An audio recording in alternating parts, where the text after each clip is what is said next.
American troops cannot and should not be fighting in a war and dying in a war that Afghan forces are not willing to fight for themselves. 20 years after American forces moved in to neutralize a terrorist threat, Afghanistan is now once again firmly back in the grip of a Taliban regime. In his address to the nation today, President Biden said he stands behind his decision to withdraw troops from Afghanistan. But he also said the Afghan government's fall happened more quickly than anticipated. Following the 9/11 terrorist attacks, the U.S. began looking for Osama bin Laden, the mastermind of the attack. And although none of the 9/11 terrorists were from Afghanistan or members of the Taliban, they were members of al-Qaeda, bin Laden was hiding under protection of the Taliban, who had been in power in Afghanistan since 1996. When the Taliban refused to hand bin Laden and other terrorists over, the U.S. military launched Operation Enduring Freedom in October 2001. The new Afghan government took over in 2004, and that government stood until this weekend when the Taliban forces took back the capital of Kabul. Today, images like these have flooded social media, showing thousands trying to flee the country in an attempt to escape the Taliban's brutal regime.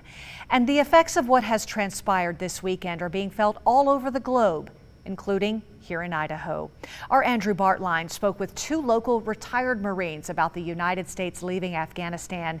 Andrew, I'm so curious, what are their thoughts tonight? Kim, I talked with retired Sergeant Major Bill Hyab and retired Sergeant Major Shay Henry. Both tell me they're proud of the work they did in Afghanistan. They say progress against the Taliban was made with American boots on the ground, but the U.S. can't stay there forever, and this is exactly what they feared would happen.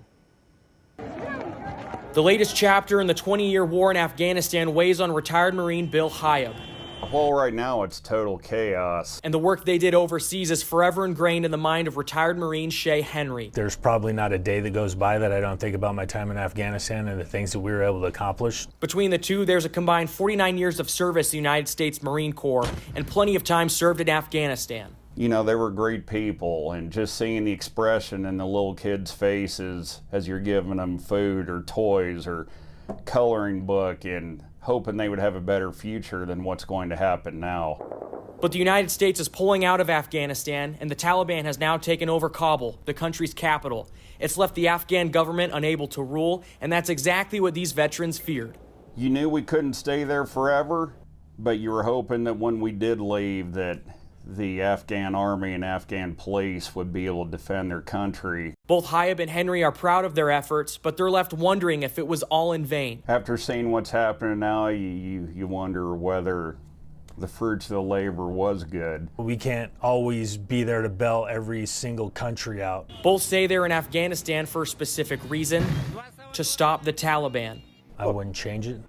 I don't want to go back. And what they witnessed during their tours has them concerned with what Taliban control means for the Afghan people, particularly women. The Taliban, they don't want any women doing anything. I know they have some ladies in Congress over there. Who knows what's going to happen to them? The kids being able to go to school and make something out of themselves and not being punished under Sharia law, which is what's going to happen to them. That's what victory would look like.